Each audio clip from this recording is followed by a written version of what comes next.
Assalamualaikum warahmatullahi wabarakatuh. Kami dari kelompok 9 akan membahas topik yang sangat penting dalam dunia bisnis, yaitu pemberian kompensasi. Dalam presentasi kami akan membahas pentingnya pemberian kompensasi yang adil dan kompetitif kepada karyawan sebagai salah satu faktor kunci keberhasilan perusahaan. Namun, penting untuk diingat bahwa pemberian kompensasi yang adil dan kompetitif bukan hanya tentang memberikan gaji yang tinggi. Ini juga melibatkan elemen lain seperti tunjangan, bonus, paket insentif, dan kesempatan pengembangan karir. Melalui kombinasi yang tepat dari komponen kompensasi ini, perusahaan dapat memotivasi karyawan untuk meningkatkan kinerja mereka, mencapai tujuan perusahaan, dan berkontribusi pada pertumbuhan organisasi. Dalam presentasi kami akan membahas lebih lanjut mengenai pentingnya pemberian kompensasi yang adil dan kompetitif, serta strategi yang dapat dilakukan perusahaan untuk mencapai hal ini. Kami juga akan memberikan contoh kasus nyata dan penelitian terkini untuk memberikan pemahaman yang lebih dalam tentang topik ini. Assalamualaikum warahmatullahi wabarakatuh. Perkenalkan, nama saya Nika Dekriani Astuti dengan NIM B1B122041. Pada video kali ini saya akan menjelaskan materi tentang kompensasi. Kompensasi adalah semua pembayaran sebagai uang tunai yang diperoleh pekerja sebagai imbalan atas pemberian pekerjaan kepada organisasi yang diberikan secara rutin dengan jumlah tertentu. Ada beberapa faktor besarnya kompensasi, yaitu penawaran dan permintaan tenaga kerja. Dalam hal pencari kerja, penawaran lebih banyak daripada kesempatan kerja atau permintaan, maka upah umumnya lebih kecil. Sebaliknya, jika pencari kerja lebih sedikit pada lowongan kerja, kompensasi secara umum akan lebih baik. Yang kedua, kemampuan dan kesediaan perusahaan. Dengan asumsi bahwa kapasitas dan kesiapan organisasi untuk membayar meningkat, tingkat kompensasi semakin besar. Kemudian, jika kemampuan dan kesiapan organisasi untuk membayar tidak memadai, tingkat pembayarannya cukup kecil. Yang ketiga, serikat buruh atau organisasi karyawan. Dengan asumsi bahwa serikat pekerjaan itu solid dan kuat, tingkat kompensasi akan lebih tinggi. Jika serikat pekerja tidak solid dan memiliki dampak yang lebih kecil, tingkat pembayarannya agak sedikit. Yang keempat, produktivitas kerja karyawan. Kompensasi pada dasarnya adalah penghargaan untuk pelaksanaan pekerjaan. Semakin tinggi produktivitas, semakin tinggi pula upah yang akan didapat. Selain itu, faktor lain yang mempengaruhi besarnya kompensasi yaitu biaya hidup, posisi jabatan karyawan, pendidikan dan pengalaman kerja, kondisi perekonomian nasional, dan jenis dan sifat pekerjaan. Itulah penjelasan dari saya, selanjutnya akan dilanjutkan oleh rekan saya. Peran kompensasi bagi manajemen. Kompensasi bagi manajemen memberi peran sebagai kompensasi, penghargaan, dan imbalan dari organisasi yang diberikan kepada karyawan sebagai trade-off dari waktu, tenaga, kepercayaan untuk berkomitmen pada organisasi. Kompensasi dapat dibagi menjadi dua, yaitu gaji resmi, khususnya gaji yang diberikan oleh organisasi, dan gaji biasa, khususnya gaji yang didapat dari rekanan, misalnya pengakuan atas pekerjaannya. Efektivitas sistem kompensasi. Agar sistem kompensasi efektif harus memenuhi 7 kriteria, yaitu 1. Mencukupi, yaitu memenuhi ketentuan minimum pemerintah, serikat kerja, dan perangkat manajemen. 2.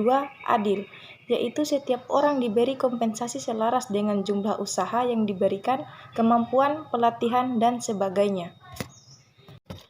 3. Imbang, yaitu jumlah gaji, tunjangan, dan lainnya harus imbang. 4. Efektif, dari segi biaya gaji harus sepadan dengan kemampuan perusahaan. 5. Memenuhi kebutuhan orang. 6. Memotivasi orang untuk bekerja dengan efektif dan meningkatkan produktivitas. 7. Dapat dimengerti oleh tenaga kerja. Assalamualaikum warahmatullahi wabarakatuh. Saya Felicianus Daniel dengan stambuk B1B1222019. Sini saya akan membawakan materi tentang tujuan administrasi kompensasi. Baik, langsung saja. Administrasi dari pemberian kompensasi memiliki bermacam-macam target yang mungkin saling berbenturan dan mencakup masalah kompromi. Misalnya, untuk menahan pekerja dan menjamin kewajaran gaji, tenaga ahli keuangan harus membayar gaji yang setara untuk posisi yang sebanding.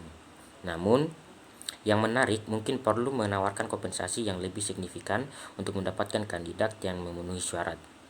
Untuk situasi ini, Secara administrasi, organisasi menghadap kompromi antara tujuan, penarikan, dan konsistensi. Secara lengkap, target yang ingin dicapai melalui organisasi pengkajian dapat digambarkan sebagai berikut. Yang pertama, itu memperoleh personalia yang qualified. Kompensasi harus ditetapkan cukup tinggi untuk menarik kandidat, karena organisasi bersaing di pasar kerja. Tingkat upah harus sesuai dengan keadaan pasar tenaga kerja. Namun kadang-kadang tingkat gaji yang agak signifikan diharapkan menarik kandidat yang memenuhi syarat dan sudah bekerja di organisasi yang berbeda. Yang kedua, yaitu mempertahankan para karyawan yang ada sekarang. Jika tingkat gaji kurang baik, banyak pekerja akan pergi. Untuk mencegah pergantian pekerja, kompensasi harus dijaga dengan memperhatikan aturan-aturan yang berlaku untuk sistem penggajian pada organisasi yang berbeda. Yang ketiga, yaitu menjamin keadilan. Upah dan organisasi khususnya pada bidang keuangan berusaha untuk menyesuaikan diri dengan aturan. Konsistensi dalam dan luar sangat penting untuk dipertimbangkan dalam memutuskan tingkat kompensasi. Yang keempat, yaitu menghargai perilaku yang diinginkan. Kompensasi harus memberdayakan cara berperilaku yang ideal. Pelaksanaan pekerjaan yang baik, punya pengalaman, tabah menghadapi masalah, melaksanakan kewajiban dengan komitmen tinggi. Dan cara berperilaku yang baik dapat dikompensasi melalui rencana pembayaran yang menarik. Yang kelima, yaitu mengendalikan biaya-biaya. Program pembayaran yang wajar membantu organisasi dengan mengamankan dan mempertahankan sumber daya manusia pada tingkat biaya yang sesuai. Tanpa metode kompensasi dan pengendalian biaya akan dapat mengurangi atau melebihkan pekerja mereka. Perkenalkan, saya Siti Fatmawati Lansari dengan NIM B1B1222051. Selanjutnya kita akan membahas tentang tantangan yang memengaruhi kebijaksanaan kompensasi. Nah, berikut ini beberapa kesulitannya. Yang pertama, suplai dan permintaan tenaga kerja. Beberapa jenis pekerjaan mungkin perlu membayar lebih dari nilai keseluruhan yang mereka tunjukkan karena tekanan dari situasi ekonomi. Misalnya, selama tahun 1970-an, kekurangan pemegang buku menyebabkan organisasi atau asosiasi memberikan kompensasi yang kurang, meskipun gaji pokok untuk memperoleh pemegang buku itu tinggi. Kedua, serikat karyawan. Kekurangan atau kekuatan asosiasi pekerja mencerminkan kapasitas asosiasi pekerja untuk mempraktikkan dampak kekuatan dalam menentukan tingkat kompensasi. Semakin membumi kekuatan perusahaan, semakin membumi negosiasi pekerja dalam menetapkan tingkat upah mereka. Ketiga, produktivitas. Organisasi harus memperoleh manfaat untuk berbuat dan berkembang. Tanpa hal ini, organisasi tidak akan pernah bisa bersaing. Dengan cara ini, organisasi tidak dapat membayar pekerja mereka lebih dari yang mereka tambahkan ke organisasi melalui efisiensi mereka. Jadi setiap kali hal ini terjadi, mengingat kekurangan atau kekuatan organisasi sebagian besar merombak pekerjaan, pelatih pekerja baru untuk meningkatkan pasokan atau mekanisasi. Selanjutnya yaitu kesediaan untuk membayar. Sama sekali tidak berlebihan bahwa organisasi benar-benar perlu membayar kompensasi dengan layak dan wajar. Akibatnya, organisasi juga merasa bahwa karyawan harus menyelesaikan pekerjaan sesuai dengan upah yang mereka dapatkan. Sehingga pimpinan perlu mendesak karyawan untuk meningkatkan efisiensi mereka dengan tujuan agar kompensasi yang lebih tinggi dapat dibayarkan. Kelima, kemampuan untuk membayar. Tidak peduli apa elemen yang tersisa dalam jangka panjang, pengakuan kompensasi tergantung pada kemampuan organisasi untuk membayar. Seperti yang disebutkan di atas, yaitu kapasitas untuk membayar tergantung pada gaji dan manfaat yang diperoleh, di mana hal ini dipengaruhi oleh efisiensi karyawan yang tercermin dalam biaya tenaga kerja.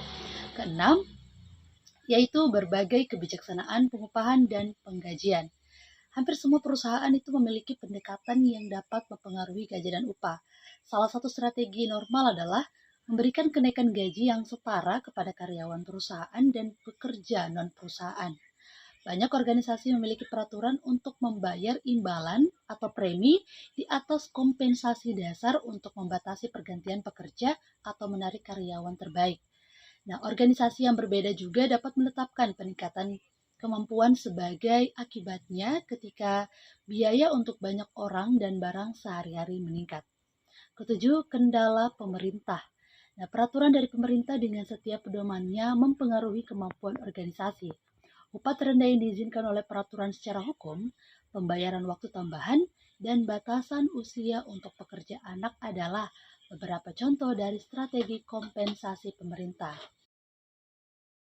Saya Fania Zahra dengan NIM B1B1220118 akan membahas materi tentang keadilan dalam kompensasi.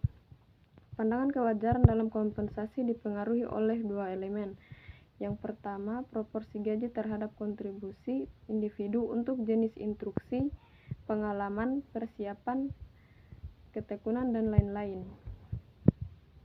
Proporsi gaji terhadap kontribusi individu adalah konsep yang menggambarkan sejauh mana gaji seseorang sebanding dengan nilai yang mereka berikan kepada organisasi atau perusahaan. Elemen yang kedua adalah korelasi proporsi yang dengan proporsi diakui orang lain dengan siapa kontak langsung umumnya terjadi. Korelasi antara proporsi yang diakui orang lain dengan siapa kontak langsung umumnya terjadi mengacu pada hubungan antara sejauh mana seseorang diakui atau diterima oleh orang lain dalam interaksi sosialnya dan sejauh mana ia berinteraksi dengan orang-orang dalam lingkungannya. Materi selanjutnya yaitu proses dalam kompensasi. Interaksi kompensasi adalah organisasi dari berbagai subproses yang ditentukan untuk memberikan kompensasi kepada karyawan untuk melakukan pekerjaan dan untuk mendorong mereka mencapai tingkat pelaksanaan pekerjaan yang ideal. Di antara bagian dari interaksi ini adalah angsuran upah dan tingkat pembayaran serta peraturan kompensasi yang relatif seperti angsuran perlindungan, cuti, dan lain-lain. Assalamualaikum warahmatullahi wabarakatuh. Perkenalkan, nama saya Figit Triadinur dengan NIM B1B1220020. Di sini saya akan menjelaskan tentang metode-metode evaluasi pekerjaan. Ada 4 teknik penilaian kerja yang biasanya digunakan dan mereka dapat dipisahkan menjadi 2 kelas. Kelas utama menggabungkan teknik yang lebih mudah yang tidak menggunakan faktor poin demi poin terkait pekerjaan yang disurvei secara umum berdasarkan serangkaian tanggung jawab yang bertentangan dengan rincian pekerjaan.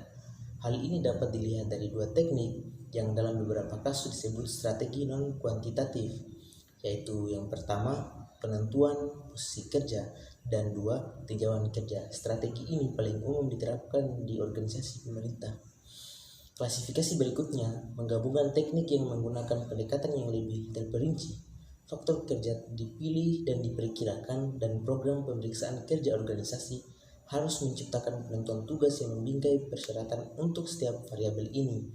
Kelas ini dikenal sebagai metodologi kuantitatif dan terdiri atas yaitu teknik pemeriksaan faktor dan kerangka poin. Teknik-teknik ini umumnya digunakan dalam perusahaan swasta. Meskipun demikian, banyak organisasi menggunakan lebih dari 1 teknik. Cara paling efektif untuk menguji ketepatan satu strategi adalah dengan menerapkan teknik lain pada posisi yang serupa. Selanjutnya yaitu posisi kerja. Strategi penilaian kerja yang paling mudah namun paling tidak tepat adalah penentuan posisi kerja atau basic position. Badan penilai pekerjaan mengaudit data pemeriksaan pekerjaan untuk setiap pekerjaan. Kemudian setiap pekerjaan diposisikan atau dievaluasi secara abstrak berdasarkan signifikansi umum dalam pemeriksaan dengan posisi yang berbeda. Ini adalah permintaan pekerjaan yang umum, terlepas dari kenyataan bahwa penilai mungkin berpikir tentang kemampuan, pekerjaan, kewajiban, dan keadaan kerja dari setiap pekerjaan. Kerugian dan strategi ini adalah memungkinkan untuk mengabaikan komponen penting dari posisi yang berbeda sementara hal-hal yang tidak relevan diberi banyak bobot. Kelemahan lebih lanjut, peringkat tidak mengakui kualitas relatif antara pekerjaan. Sebagai contoh, bahwa jabatan seorang petugas keamanan menempati posisi pertama, jabatan sekretaris berada pada posisi kedua, dan administrator atau kepala kantor menduduki posisi ketiga.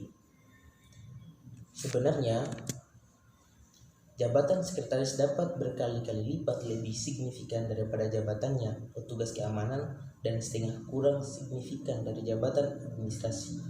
Oke, mungkin itu saja yang dapat saya sampaikan. Apabila ada salah kata mohon dimaafkan. lakukan, dan saya akhiri dengan ucapan billahi taufiq wal hidayah. Assalamualaikum warahmatullahi wabarakatuh. Baik, itu tadi video presentasi dari kelompok kami yang kami buat guna untuk memenuhi tugas mata kuliah Manajemen Sumber Daya Manusia. Moga-moga bisa bermanfaat. Kami akhiri dengan sebuah pantun. Kami harap presentasi kami memberi manfaat, meski tawa, informasi, atau sekedar hiburan tiada mati. Mari bersama-sama kita tutup dengan gembira. Terima kasih, semoga kebahagiaanmu penuh dengan kebahagiaan sejati.